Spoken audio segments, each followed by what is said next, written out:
Trash is commonly used as a term to describe waste materials, such as plastic bottles, bags, straws, packaging, and so on. What most people don't realize is where trash ends up in. Up to 80% or several million tons is deposited in the ocean each year.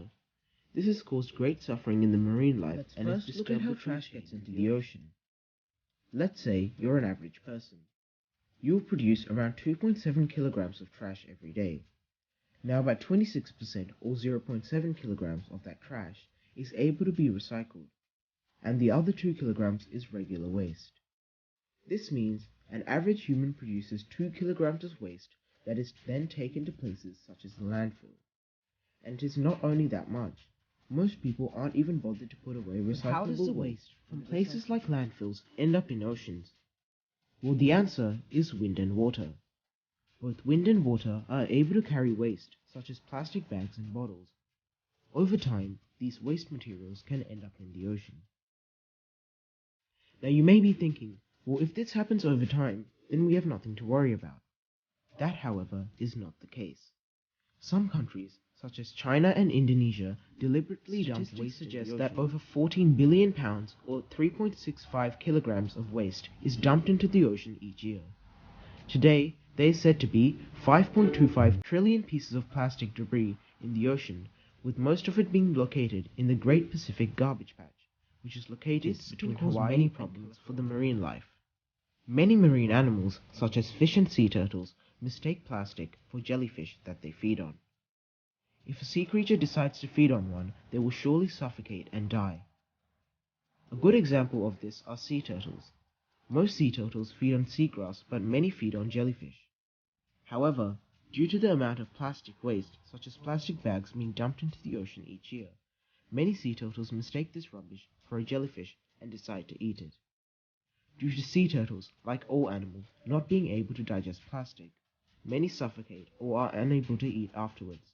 This causes them to die, either by suffocating or by starving. Due to this reason alone, many species have become endangered and are at the brink of extinction. In fact, 1,000 turtles die each year. It's not only animals that feed on jellyfish that are affected. Many species that feed on plankton and are filter feeders will feed on microscopic plastic debris. This can get stuck in their gills or cause them to suffocate, and many tons of trash is still being deposited into the ocean at this very moment. But how do we solve this issue? Well, first, let's start at a local scale. We can begin by reducing the amount of waste we produce. We can also reuse items such as jars or plastic bags for other things, rather than just throwing it away. This can reduce the amount of waste produced drastically. We can also recycle items that can be recycled. This would reduce around 1/4 of the waste dumped into the ocean each year if everyone begins to do this. Remember, in a global scale, we as countries of the world can stop dumping waste into the oceans and try and prevent rubbish from somehow going into the ocean. This can be done by simply making landfills away from bodies of water and sorting individual waste into recyclable and non-recyclable materials. We can also continue to clean the oceans from waste materials, like some organizations are doing already. To say the least, picking up litter and throwing it into the bin can even make a difference in the large scale if everyone begins. Trash is a dangerous product of humans that can have a devastating impact on the earth and its wildlife. Yet, we could do so many things to reduce the production of this waste or prevent it from going into the oceans.